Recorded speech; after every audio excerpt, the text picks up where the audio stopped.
So I haven't posted much last couple of days. Really the last about week and a half. I don't remember when my last video was, but a good couple of days ago. It's been for a couple of reasons. We had a bit of a early Thanksgiving, kind of a family get together this past weekend, which was nice to see everybody, but I'm not a very social person and we live in a pretty small fucking house.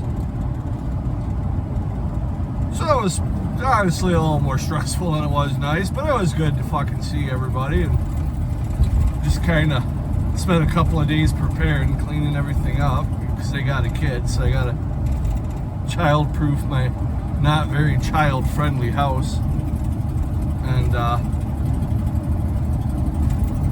And then after that, I just kind of, honestly, I've been hitting the bottle kind of hard the past few days after that,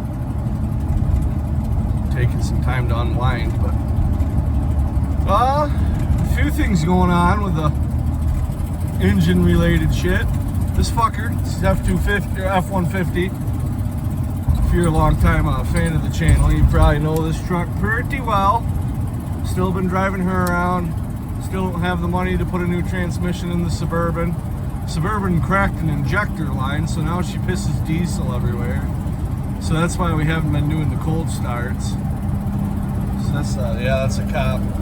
I'm probably just gonna fucking keep the video right here because there's quite a few cops out today.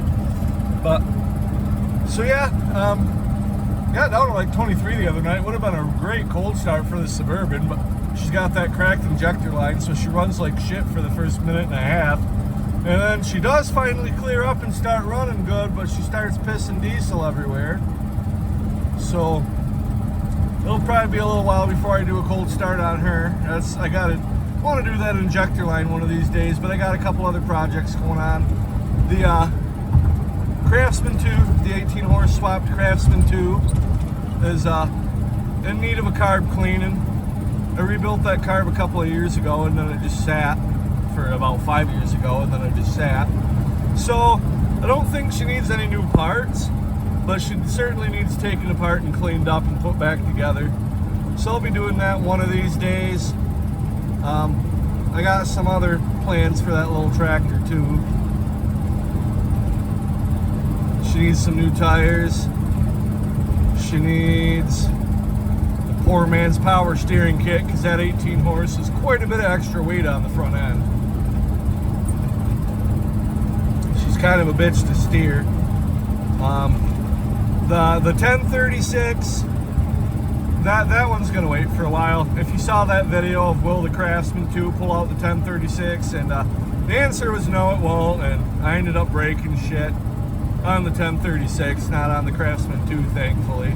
Well, other than now the carburetor runs like shit because I had her full throttle, beating the hell out of her, but she held up, just started running bad because of the carb. But the 1036 did not help hold up. I bent the frame on the 1036. So that one kind of sucks. But she's gonna sit there back for a while longer. It's getting cold outside.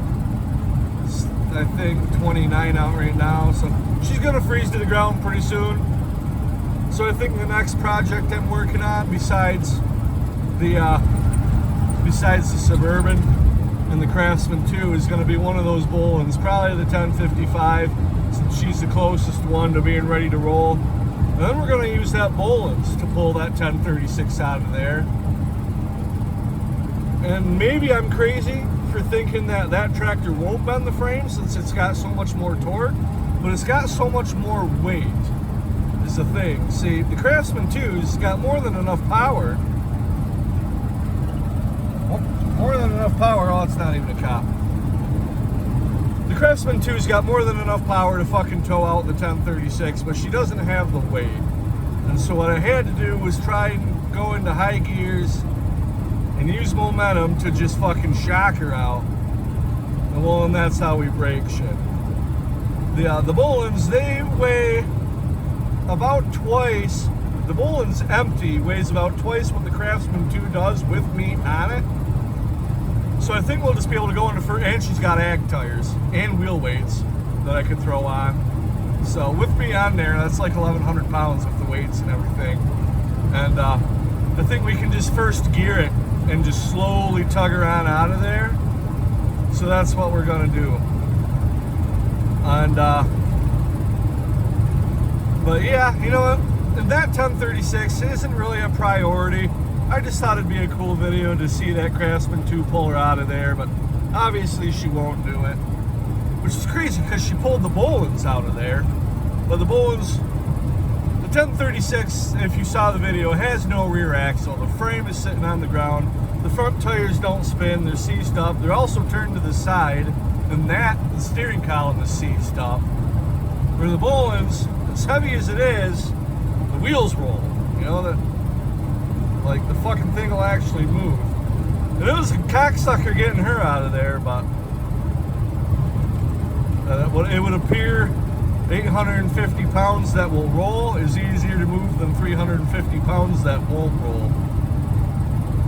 So that's kind of what happened with that. But anyway, guys, that's pretty much what I've had going on.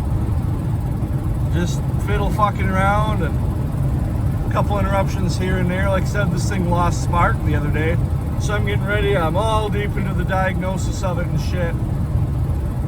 Turns out the connections for the coil wire to the distributor were just a little bit dusty and somehow got kind of loose, probably because this thing needs a new carb and it shakes like fucking hell when you fire it up when you do a cold start.